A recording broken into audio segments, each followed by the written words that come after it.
Hello, everyone. Sif Alchemist here. First of all, I would like to thank you very, very much for your subscriptions, for your likes, for your comments. It truly means a lot to me. You guys are amazing and you're very supportive on this channel. I also love reading your comments and your stories and everything that you share with me. Thank you very much. Today, I'm going to talk about how to enhance your spiritual abilities using spiritual tools and how to use the tools and how they help me along my journey to enhance my abilities and to awaken them and to make them more powerful and more effective in my magical work. Many of you probably have lots of gifts and abilities, but you don't know how to take advantage of them and you don't know how to enhance them. So, first of all, I have to remind you that tools are very important. Just like to build a table or to build a chair, you need some sort of tools, or to have like a house built, you need tools, or to even write a story down, you need some sort of tool. Your cell phone is a tool. The technology products we use are tools. And the same works for magic. The same works for the occult. The occult has its own tools as well. And these tools are necessary and they're going to help you build your strength, your power, and help you become more of who you are. There are many tools that you can use in your practice, but before I explain that, I want to remind you that the tools are, at the end of the day, just tools. They are important, and we do use them every day. The same way I use tarot every single day. So they are important, but they're just tools at the end of the day. Because the best given tool to humanity is the human body. And I'm talking more from the perspective of spirituality, from the standpoint of the occult, of esoteric sciences. I'm not talking about technology, even though in many other fields the body is very important. For example, for athletes, for singers, for actors, the body is important as well. But for esoteric practices, the body is the most important tool. In alchemy, there's three essential elements, which is the corpus, animus, and spiritus. The corpus is the body. The animus is that soul or that energy that animates who you are, that makes you who you are. And spiritus is the spirit. So if the body was not that important in this equation of existence, it wouldn't be part of the alchemical three essential elements. So the body is your best tool, and the body has is equipped with this thing called the mind, and the mind can be controlled, or it can be calibrated in a way so you don't have to overthink, so you don't have to overreact, so you don't have to react to situations in your life. The mind cannot be controlled when it comes to the amount of thoughts that comes to you, because again, the mind is just another tool. And the program of the mind, the program of this tool called the mind, is to think, is just to do the thinking 24/7 nonstop. But your job is to know how to use this tool, which is the mind. How do we use it properly? And you can calibrate that. You can balance it out. You can tone it down when you need to tone it down throughout certain practices, such as meditation is one of the best of them, connecting to nature, yoga, doing exercise or sports as well. So your body is the best tool for spiritual practice. In fact, many sages of ancient past, including Jesus and the Buddha, when they reached a certain level of enlightenment, they didn't need any external tools. They were just using their bodies to make miracles happen, like to teleport or to make things appear out of thin air. They just used their bodies. They did not rely on other tools. In ancient Egypt, magic and the occult practices were very prominent. Magic was practiced by almost everyone, and the magicians of ancient Egypt, they were the scientists of nowadays, and they were highly viewed. They were like the high society of ancient Egypt. And the magicians back then, and in many other parts of the world, they are known to use staffs. or wands, but mainly staffs. Wands in other parts of the world, but in ancient Egypt it was staff. So, what is the representation of a staff? A staff is just a tool to practice magic. And usually, a tool is an extension of your body. This tarot is an extension of who I am. And the bottom of the deck, the magician card. And what is the magician card holding? What is he holding here? He is holding a wand again. It's one of his tools. So the magician or the mage uses the necessary tools to make the magic happen, or to make miracles happen, or to make the rituals, the necessary rituals.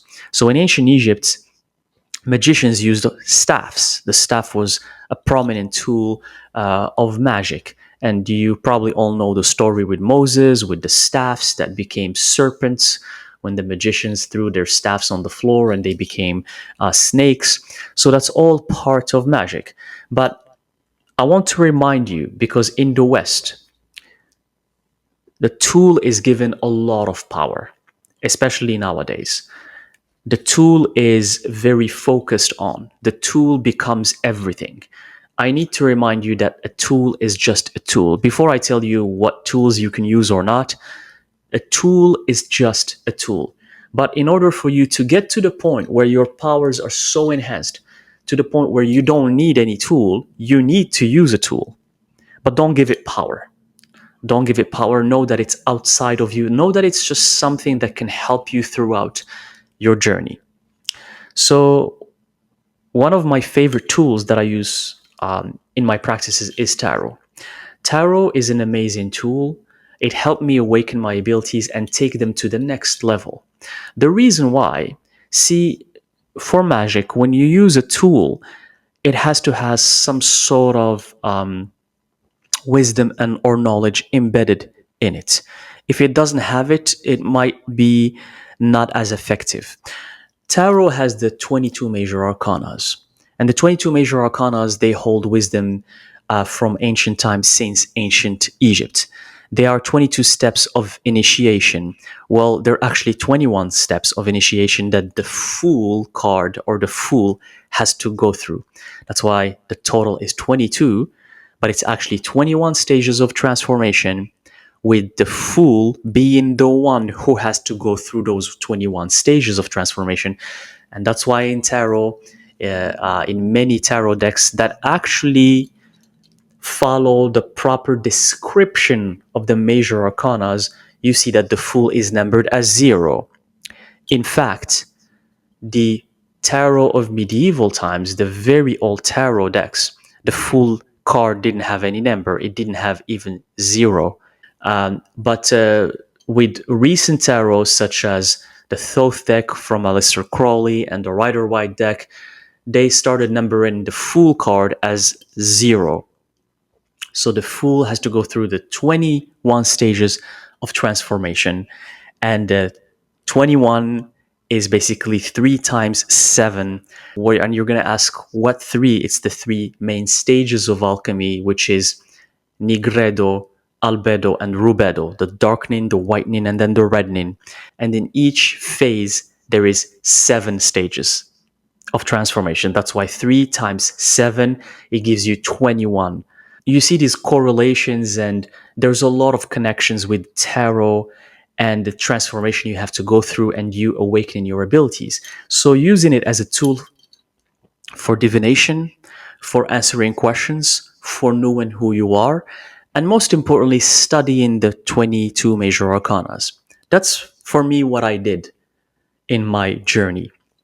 I studied the 21 major arcanas, what they mean, what's their relationship to the Hebrew alphabet and the 22 letters of the Hebrew alphabet, what's their relationship to the Kabbalah, what's their relationship to the ancient wisdom of ancient civilizations such as Egypt, such as the Greeks, and what's the relationship of the 21 major arcanas to alchemy, as I have mentioned, with the stages of alchemy, and to Hermeticism.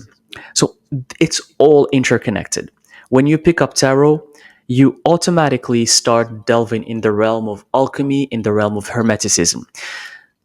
Now, when I use tarot in my channel or for my readings, you notice that most of the things I talk about is how to figure out your gifts or abilities, or how you can enhance your life in general.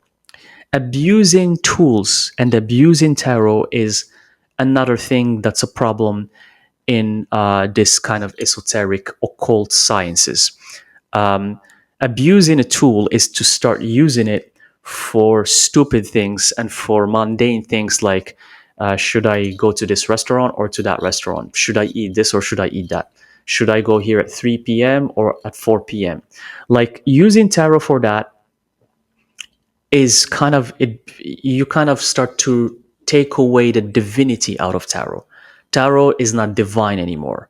A tool has to be used to enhance your ability, not to make you depressed, not to make you feel sad. These readings, and I don't do them at all, and I have never done anyone, unless it's a private reading that a client asks a specific question, then I respect that because the clients have paid me an amount of money and I have to respect that by giving back what they asked for. That's an equal exchange. But everything that I give to you for free, I never talk about who's your ex. Are you going back to your ex? Is your ex coming back to your life? What the hell is going on here? Divine tools should not be used for low vibrational things like that. If you still need to figure out who your ex is, or if your ex is still obsessed with you or not, don't involve tarot. Don't use tarot for that. That's not what these tools are used for. These tools are used to enhance your power. They're used to help you figure out who you are, and they're used so you can understand the purpose of your existence, which is something I talk about all the time. They're used for embracing your darkness so you can balance it out with your light. They're used for invoking spirits and connecting to the unknown, not for knowing if your ex is still obsessed with you. What kind of madness is this? And who the hell came up with this stuff? Since when this became something normal? Who is your ex? What is your ex thinking of you? What the hell is this? You are doing a disrespect to tarot, to the occult, to magic if you're doing this. And again, there's a lot of magical practices that have to do with spells to gain back your lover, spells to gain back your ex, spells so that your wife or husband doesn't cheat on you. That stuff is part of magic. But to use it so frequently, and every reading is gonna be about something mundane that you need to take care of in your life, then it becomes low vibrational. Then you're taking away the divinity. Then you're not using tarot properly. Now, again, as I mentioned it many times in this channel, I don't care if some people do that. I really don't care. But what I care about is that you don't fall for that trap. What I care about is that when you use tarot, use it for the right thing. What I care about is that this is a tool, it connects you to divinity, keep it that way. So for you, the viewers, I want you to understand that. And I don't care if others use tarot and abuse it in a certain way, because I didn't come here to change other people. And I keep saying this over and over and over. I'm here to share my experience, and you do with that whatever you want. So tarot is one of the divine tools with the 21 major arcanas, and so many people in the ancient past have died to preserve this knowledge for you, for me, to use it right now. And you see people using it and abusing it in ways that are not appropriate. That's sad. That's very sad. So many people died. People in medieval times, in the 12th century, in the 13th century, 14th, 15th century, they were scared of the church. They were scared of the Inquisition so they don't get burnt at the stake. Alchemists used to be burnt at the stakes. They used to be tortured by the Inquisition, similarly to witches. Even scientists were tortured. And the only way to preserve the knowledge that the alchemists and the hermeticists of medieval Europe, for them to preserve the knowledge, they tried to embed it into symbols, into sigils, into imagery, into pictures. And that eventually was transferred to a card game. So that when the church or the Inquisition see a group of people playing cards, it's actually tarot, but to them it looks like playing cards. So when the Inquisition people come and they say, "What are you doing here?" You're actually going to tell them, "Oh, I'm just playing cards." But you're actually holding ancient knowledge and wisdom, and it's hidden in the cards. And so many people did incredible work to embed this knowledge in a game, in a sort of game, so it comes to us and we can benefit to it now in this day and age. So it's a shame to take this kind of knowledge that many people for hundreds of years try to preserve and use it in abusive ways. And it holds the knowledge of alchemy, it holds the knowledge of hermeticism, which dates back to ancient Egypt, which eventually dates back to Atlantis. We all know that all of this started with Atlantis. So please, when you use tarot or any other tools, please respect them. When I use my tarot, it's kind of like I have a respect relationship with the energy that's coming from tarot. It has to be respectful. I practiced it every single day for myself before I even had a YouTube channel. I used it every day for I remember one whole year every day, 365 days. I pulled tarot cards, researched them, did readings for me, did readings for people I didn't know for free. I used tarot every day for one whole year just for myself before I even showed it on YouTube. Go to my first YouTube video, my first tarot reading. 1 year before that, I had of just like full practice. 1 year or 1 year and a half. So over 1 year, I was fully practicing without even showing it publicly. Tools require practice. That's the other point that I want to talk about. When you use a certain tool, you need to practice it, you need to understand it, you need to do research about it. I spent over 1 year studying this before I even started using it professionally and charging for it. So a lot of people get it wrong and they think that if they read a book about tarot and what the cards are saying, they think that they can become tarot readers the next week or the next month or the next 3 months. But it doesn't work like that. And good luck. You can try that. Go ahead. Go ahead and read about tarot in some random book and try to do readings for people. Try to do one on one readings face to face and see how that works for you. Because when you meet the person, you have to, first of all, it's a stranger and you have to channel the energy of spirit for that stranger. You think it's an easy thing?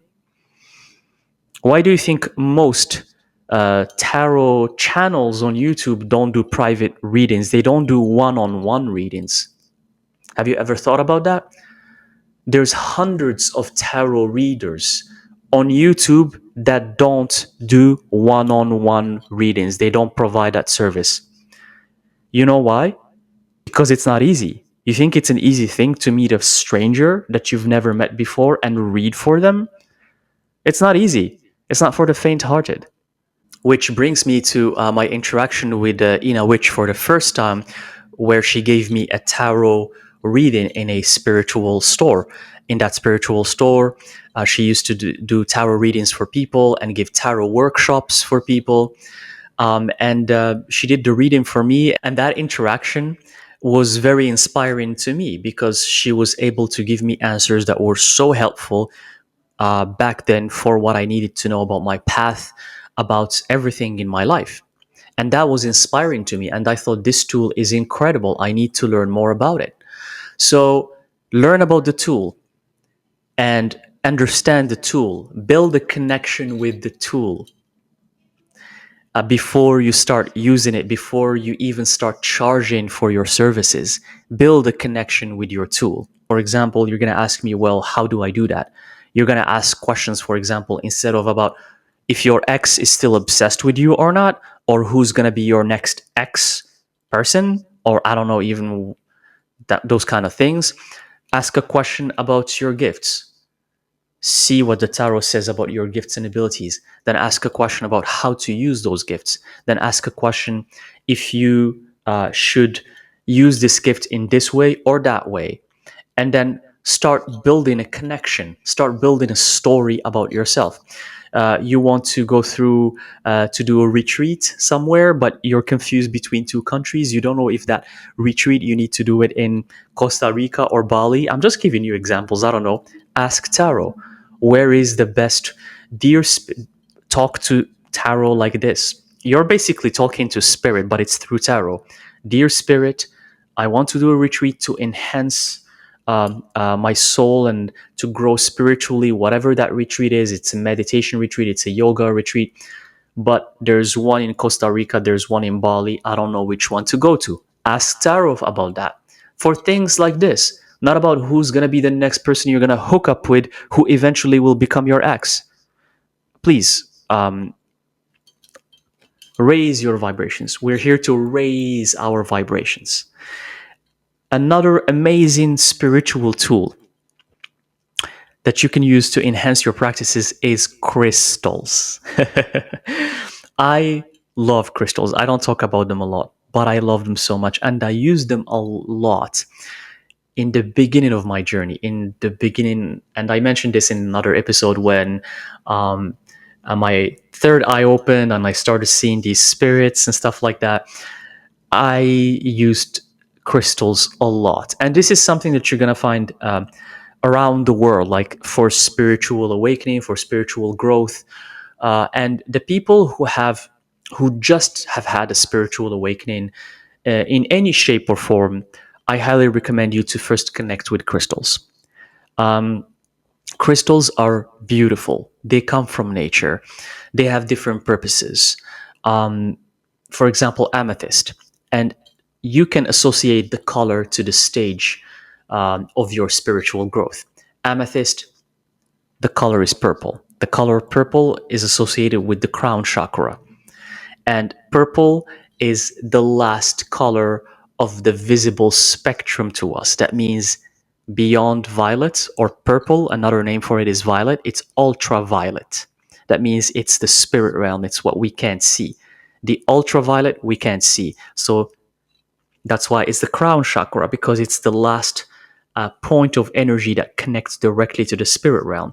So the color associated with that is purple, and purple is also the last color of the visible spectrum. That's why having amethyst in your home or wearing it as a ring or as a necklace is going to help you connect to the unknown, to the spiritual realm. And it's going to also help you get rid of your fears, because the unknown is correlated with fear. We fear what we don't know. So that amethyst stone is going to help you reduce the fear that you have with regards of connecting to spirit.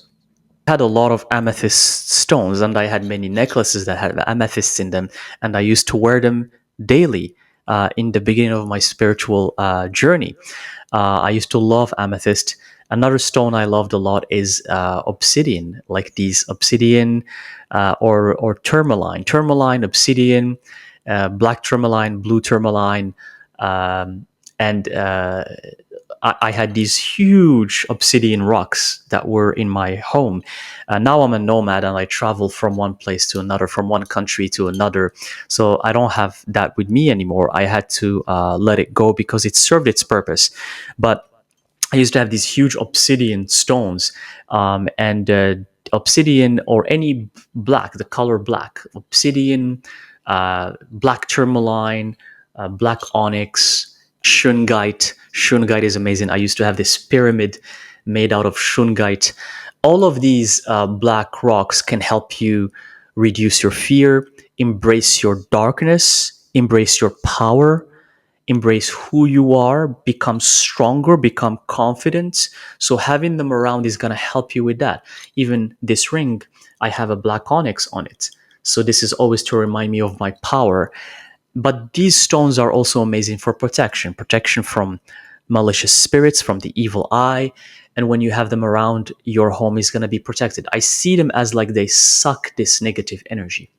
If you have an obsidian piece in your home, it's going to absorb that negative energy that's unwanted, that is just harmful.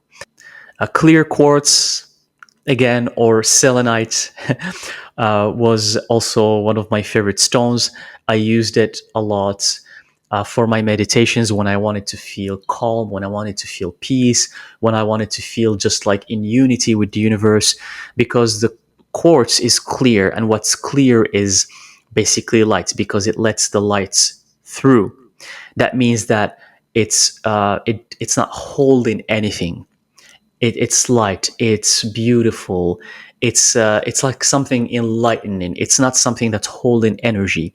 So that stone, quartz or selenite or rose quartz, can help you empty yourself. They can help you calm down. They can help you get into that meditative state where you just take a deep breath and everything dissipates, because the color of the stone can help you understand the energy of the stone.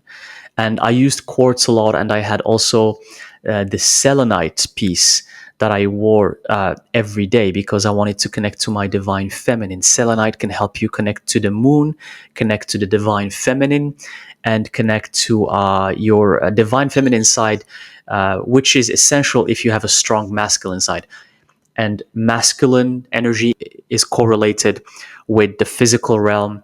The feminine energy is correlated with spirit. So selenite can help you connect to spirit, connect to the divine feminine, connect to the moon energies, and many other crystals and stones that I used in my spiritual practice in the beginning of my journey.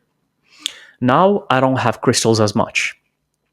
As probably many of you notice, I don't have crystals as much. I still have very, very few, but I use them heavily in the beginning of my spiritual journey, and I highly recommend you to use them if you're in the beginning of your spiritual journey. Use crystals.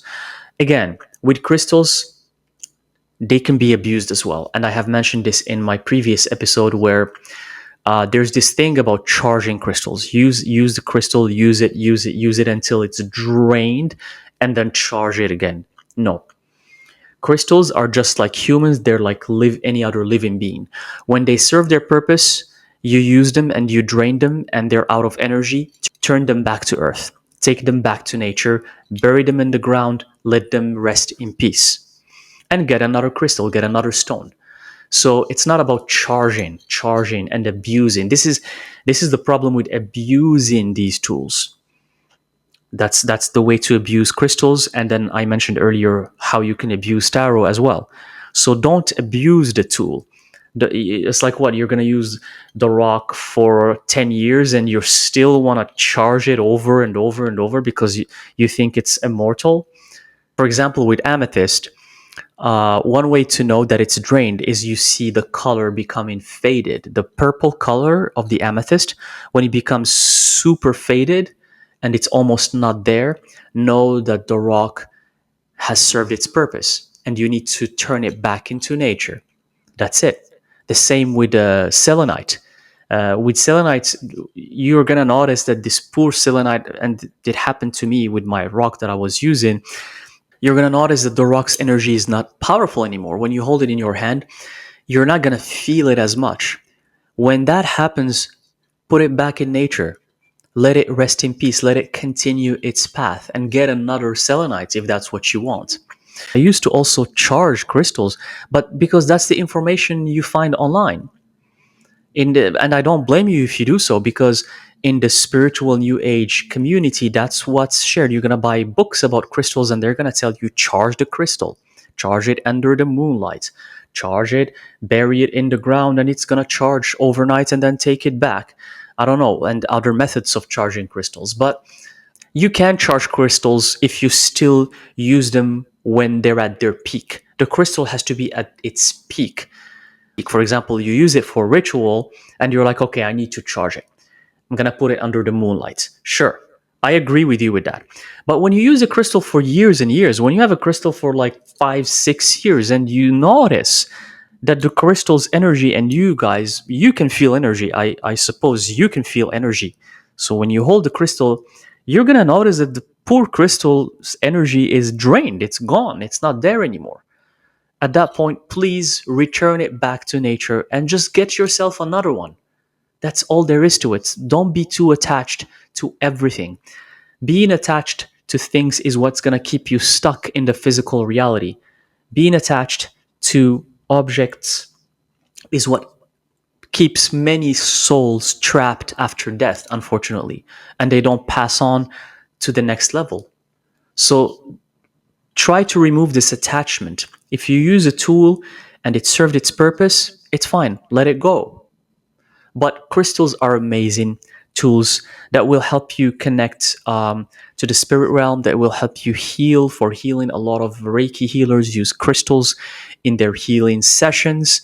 And surrounding yourself with these beautiful stones is amazing, but don't abuse them.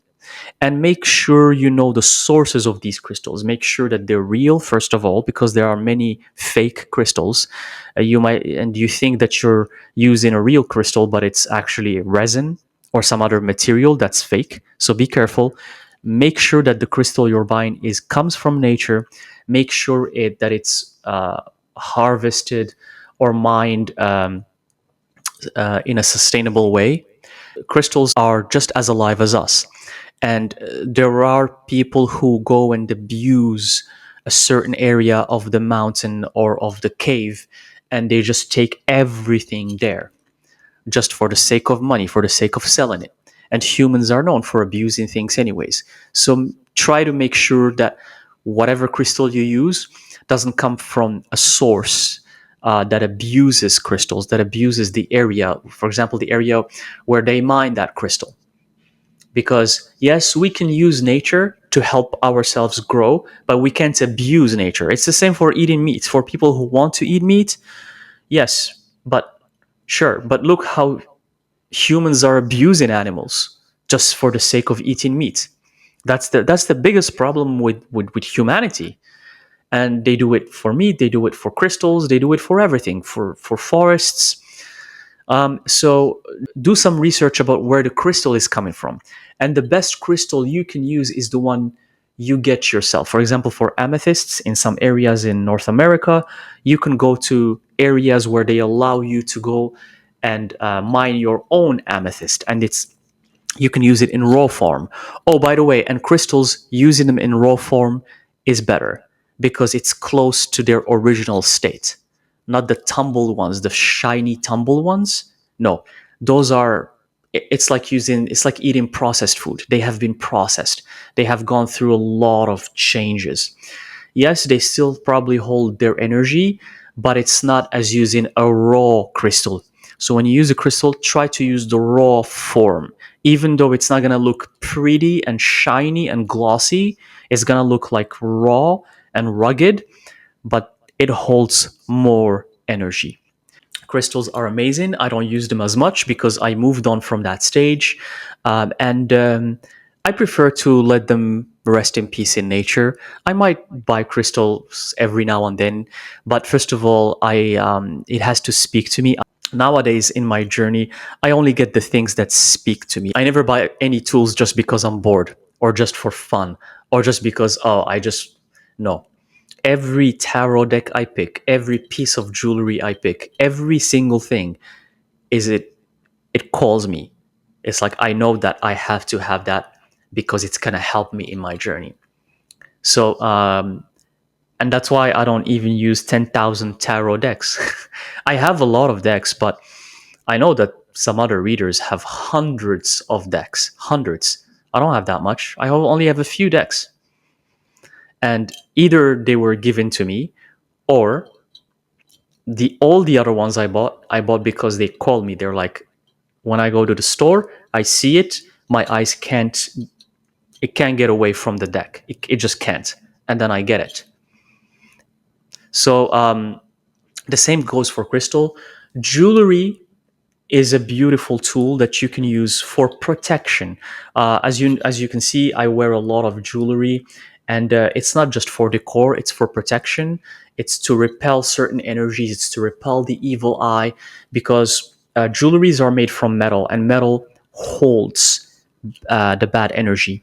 In ancient times, the jinns, the genies, they in the legend of the Aladdin, where he found a genie in a bottle. Well, it's not a bottle; it's the genie in the lamp, right? In that lamp, the genie in the lamp. But what's the material that that lamp is made from? It's actually metal. And more specifically, it's brass. So in ancient Arabian Islamic tradition, it is known that the jinns or demons, how they are labeled in the West, jinns, demons, or these entities can be trapped in metal, and more specifically, brass or copper as well. So there is kind of misunderstanding in the translation between copper or brass, but it's either or. But the jinns can be trapped in either. I have to double check if it's copper or brass, but they can be trapped in these metallic materials. So the metallic energy that's made from brass, from copper, or even silver can help you repel negative energies. For example, this beautiful sigil necklace that I have here, and it's a Tuareg sigil, it's a Tuareg symbol that the nomads in the Sahara Desert and Sub Saharan Desert, they use these shapes to locate themselves in the desert. And each tribe has a different symbol. Each tribe has a different symbol. And I had a previous necklace that looked kind of similar to this one, but it was smaller. And I used it for years. I used it for almost 10 years. And then I lost it because it served its purpose. And it was helping me find my path. The purpose of that necklace, like how the nomads use it in the desert, is to help me find a path. It's used as a sort of ancient compass that help you figure out where you need to go. So I used it that way too.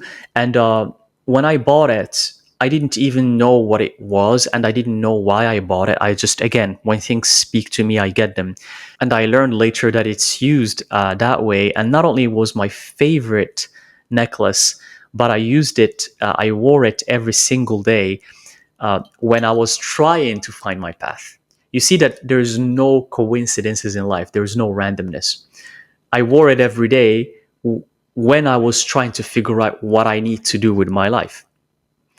And I used it for almost 10 years, and then I lost it. It served its purpose. 3 months later, after I lost it, I found this in another store, in another country from the country where I lost it. It's this stuff is mind blowing. So I lost it in one country. 3 months have passed, and I was traveling around.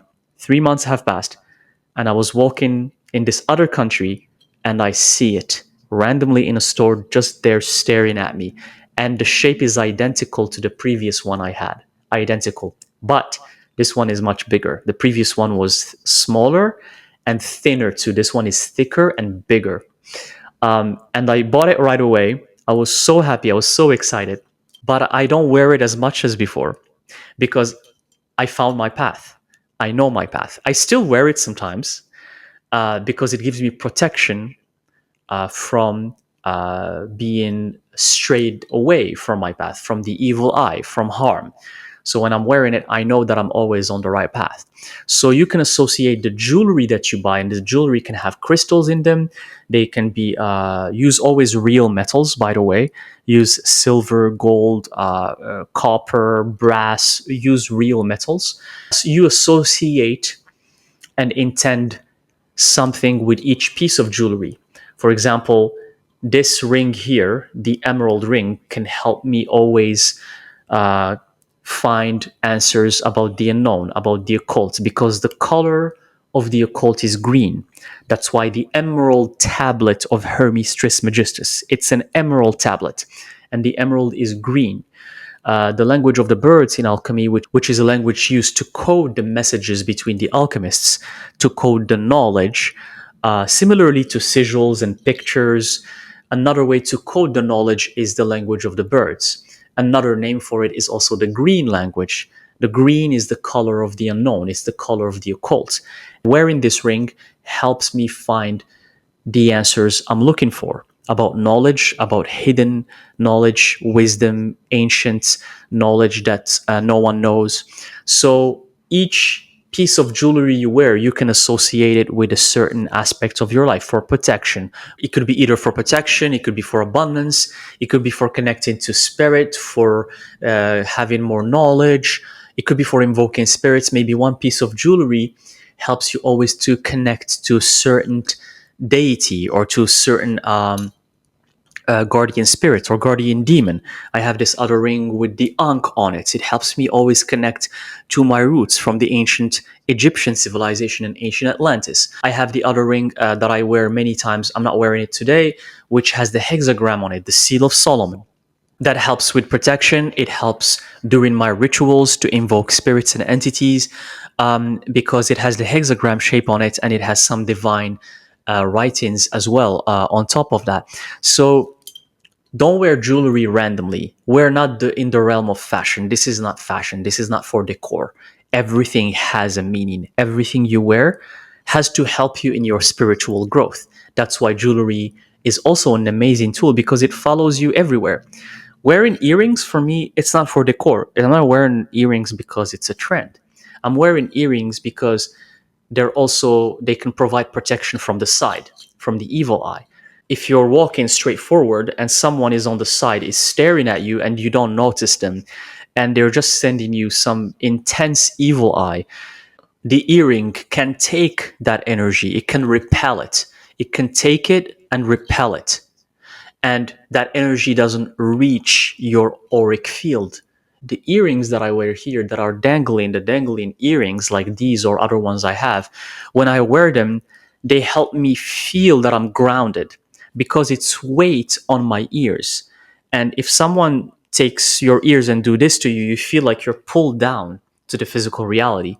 So when I wear earrings that are dangling and they're heavy, something that's big and heavy and dangling, it helps me ground myself in the physical reality. It reminds me that I'm still part of this reality and I need to serve it, that I have a purpose to serve. So you can associate these jewelries with some aspect of your spiritual growth, but when they serve their purpose, when you use them for a long time and they serve their purpose, and they're going to start telling you that they're going to start falling from your body, or you're going to lose them, or you're going to start forgetting them more. Yeah, that's how you know that the jewelry is drained, that the jewelry has served its purpose. Like how I lost my necklace, like how I lost many rings I've had before. I've had jewelries that broke, that fell from my neck, they smashed on the floor and they broke to pieces. When that happens, don't be attached to them. Let them go. Either pass them on to someone else, or find a way to dispose of them with respect, because they hold your energy. You can keep them in your home, but just don't use them as much. If you want, if you have storage space, you can keep them in your home, but don't use them as much because they serve their purpose and it's time for you to find new pieces of jewelry. So, using jewelry is an amazing tool as well for your spiritual growth. And there are many other tools that you can use. Some like to use the Ouija board, for example. A Ouija board is very popular, and some people are really good at using it. Some people use pendulums. Pendulum is also a beautiful tool to connect to the divine and to get answers from spirit, just like tarot. Try to connect with the tool that speaks to you. There's also runes. Runes are incredible ancient tools for divination. I also use runes sometimes, and I love them so much. They're full of knowledge and wisdom. They're basically like the 22 major arcanas as well. They hold knowledge and wisdom. And runes, it is known that runes will find you. The right set of runes will find you. I remember when I was studying runes and I became very interested in them, and I wanted to get a set of runes because I was interested. I was studying them before I even got them. And then few months have passed of me studying them and getting accustomed to what they mean. And randomly, I was passing by this jewelry store, and they had beautiful rings, beautiful necklaces, and I was just checking the necklaces and the rings. And in the corner of a shelf, there was right there this rune set, this metallic rune set that's just there looking at me. I asked the store clerk about it, and she said, that's the only rune set they have in the whole store, and it's been sitting there for 2 years. And she said no one has ever asked about them. She said they were there for 2 years. They were handmade by someone from Scotland or Ireland, I don't remember. And by the way, this was in Paris, in France. And they were at the store for 2 years. And I was the first person in 2 years to ask about them, and I bought them right away. So I'm just telling you that some things are just meant for one person. Some things are going to be just meant for you, and they're going to be made for you until they find you. That rune set found me. I didn't find it. It found me. The fact that it was sitting there in a jewelry store that has nothing to do with occult tools. It didn't have tarot, it didn't have crystals, it just had jewelry. And the rune set is there, and it's handmade, and it's from metal. And I'm an alchemist, and I love metals.